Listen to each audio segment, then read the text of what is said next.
تو پیارے بچوں، آج 9th کلاس کا ترجمۃ القرآن مجید ہم سٹارٹ کرتے ہیں۔ سب سے پہلے ہم آپ کو بتائیں گے کہ اس میں کیا ہے۔ سب سے پہلے آتا ہے تلاوت قرآن مجید کے آداب۔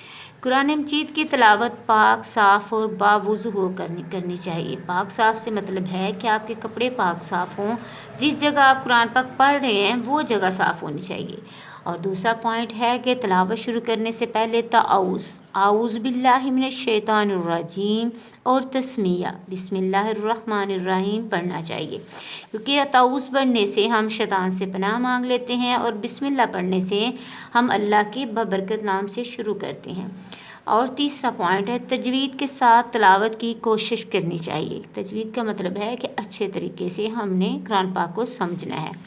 چوتھا پوائنٹ آ جاتا ہے کہ تلاوت کرتے ہوئے اللہ تعالیٰ اور اس کے کلام کی عظمت دل میں موجود ہونی چاہیے، کہ جب ہم قرآن کی تلاوت پاک کر رہے ہوتے ہیں تو ہمیں اس کی اہمیت کا، اس کے درجات کا، سب کا ہمیں پتہ ہونا چاہیے۔ پانچواں پوائنٹ ہے کہ تلاوت قرآن پاک کو آہستہ اور بلند آواز دونوں طرح سے کی جا سکتی ہے، البتہ یہ خیال رکھنا چاہیے کہ بلند آواز کسی کے آرام یا کام میں خلل نہ ڈالیں۔ کہ آپ دونوں طریقے سے پڑھ سکتے ہیں۔ اللہ تعالیٰ نے فرمایا ہے کہ آپ اونچی آواز میں پڑھ سکتے ہیں اور سلو میں بھی، لیکن اونچی آواز میں تب پڑھیں جب کوئی پاس نہ ہو، کوئی سو رہا ہو، تو آپ بالکل سلو اور پیار سے قرآن پاک پڑھیں۔ چھٹا پوائنٹ ہے سجدہ۔ تلاوت والی آیات پر سجدہ کرنا چاہیے۔ ہمیں سجدہ تلاوت کا طریقہ اور آداب سیکھنے چاہیے۔ کچھ صورتوں میں اللہ تعالیٰ نے سجدہ بتائی ہوئی ہے، کرنے کا حکم دیا ہے، تو ہمیں وہ سجدہ ضرور کرنا چاہیے اور اس کے آداب پہلے سیکھ لینے چاہیے۔ ساتواں پوائنٹ ہے جب قرآن مجید کی تلاوت کی جا رہی ہو تو اسے خاموشی اور توجہ سے سننا چاہیے۔ مطلب جب ہمیں قرآن کی آواز آ رہی ہو کہ کوئی تلاوت کر رہا ہے، اس کی آواز ہمارے کانوں میں آئے تو ہم اس کو بالکل خاموشی سے سنیں۔ چھٹا پوائنٹ ہے قرآن۔ آٹھواں آ جاتا ہے قرآن مجید کے ترجمے کے مطالعہ کے مطابق غور و فکر کرنا چاہیے، تاکہ آیات کا مفہوم اچھی طرح ذہن نشین ہو جائے۔ کہ جب ہم مطالعہ کر رہے ہوں تو اس کو بالکل ادھر ادھر کر کے نہیں پڑھنا چاہیے، اس کو بالکل غور سے پڑھنا چاہیے، تاکہ ہمیں اس کی آیات جو ہے قرآن پاک کا جو ہے اس کا ترجمہ اور مفہوم اچھی طرح ذہن نشین ہو جائے۔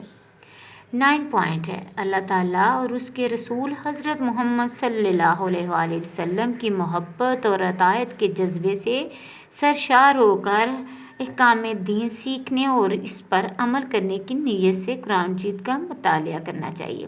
جب ہم اللہ تعالیٰ سے جڑ جاتے ہیں تو ہمیں سب کچھ مل جاتا ہے، اس لیے ہمیں اللہ تعالیٰ کی محبت اور اس کی نبی کی اطاعت ضرور کرنی چاہیے۔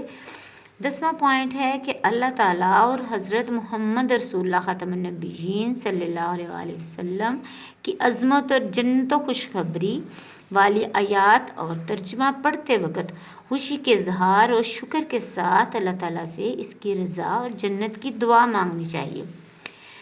11 پوائنٹ ہے کہ اللہ تعالیٰ کے غضب، جہنم اور اس کے عذاب والی آیات اور ترجمہ پڑھتے وقت اللہ تعالیٰ کا خوف رکھتے ہوئے جہنم کے عذاب اور اللہ تعالیٰ کے غضب سے بچنے کی دعا مانگنی چاہیے۔ 12 پوائنٹ ہے تلاوت کے آخر میں اپنی اور اپنے والدین، اساتذہ کرام، مرحومین اور پوری امت مسلمہ کے لیے سلامتی، بھلائی اور مغفرت کی دعا کرنی چاہیے، کیونکہ جب ہم کسی کے لیے دعا کرتے ہیں تو وہ دعائیں پلٹ کر ہمارے لیے ہی واپس آ جاتی ہیں، اس لیے آپ خصوصی طور پہ سب کے لیے دعا کریں۔ جزاک اللہ خیر۔ آج کا ہمارا یہ ٹاپک تھا تلاوت قرآن مجید کے آداب، اور انشاءاللہ اس کے بعد ہم کل نئے عملی ہدایات پر ہم انشاءاللہ بات کریں گے۔ باقی اپنا خاص خیال رکھیے گا۔ فی امان اللہ۔